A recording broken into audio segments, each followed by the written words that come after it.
जब आदमी मरता है तो उसकी प्राण वायु निकलती है, आत्मा निकलती है और सूक्ष्म शरीर में प्रवेश कर जाती है। सूक्ष्म शरीर कौन? हमारे शरीर, हमारे 3 शरीर होते हैं। एक ये बैठा है, इसे स्थूल शरीर कहते हैं। एक शरीर और होता है जिस शरीर से आप लोग सपना देखते हैं। आपका शरीर तो आपके घर में होता है पलंग में, पर सपना देखने के लिए आप कहीं हरिद्वार में होते हैं, कहीं जगन्नाथ जी होते हैं सपने में, तो वहाँ भी आपका एक शरीर होता है जिससे आप दौड़ रहे हैं, खा रहे हैं, हंस रहे हैं, तो वह भी तो एक शरीर है। तो एक तो बिस्तर पर सोया है और एक सपना देख रहा है, और आप कहते भी आज मैंने सपने में जगन्नाथ जी को देखा, बिहारी जी को देखा। मतलब ये कौन है? ये आपका सूक्ष्म शरीर है।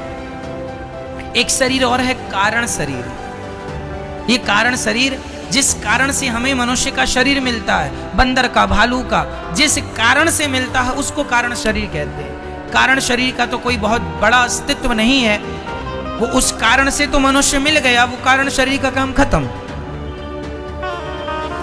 अब आगे का प्रोसेस ये है, 2 शरीर रह गए, एक सूक्ष्म एक स्थूल। तो ये जो बैठा है इसे कौन सा कहेंगे? मैया बोलो, मैया कौन सा है ये? स्थूल? स्थूल नहीं, स्थूल आधा सा, स्थूल। सूक्ष्म, सूक्ष्म शरीर कौन सा है? वही जो स्वप्न का दृष्टा है, जिसने स्वप्न को देखा है। वही शरीर हमारा मरने के बाद ये शरीर निकल जाता है, आत्मा यहां से निकल जाती है और उस सूक्ष्म शरीर में प्रवेश कर जाती है।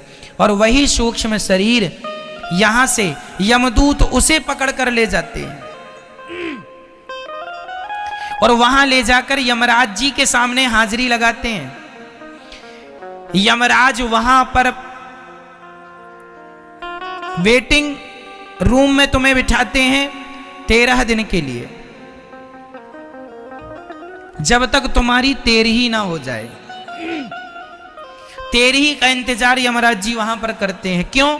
क्योंकि 13वीं में किया गया पुण्य तुम्हारे खाते में जुड़ता है, तो यमराज जी बोले आखिरी पुण्य और जुड़ जाए, फिर हिसाब करेंगे टोटल। तो फिर आप लोग जो 13वीं में ब्राह्मणों को खिलाते पिलाते हैं ना, समाज को, गांव को, वो सबको खिलाने पे उस आदमी के नाम से खिलाया, उस महिला के नाम से, उस जीव के नाम से खिलाया, वो पुण्य उसको मिलता है। तो 13 दिन बाद वहां पर आपका हिसाब किताब होता है। 14वें दिन यमराज जी वहां पर आपको सामने बिठाते हैं, चेयर पर, कुर्सी पर,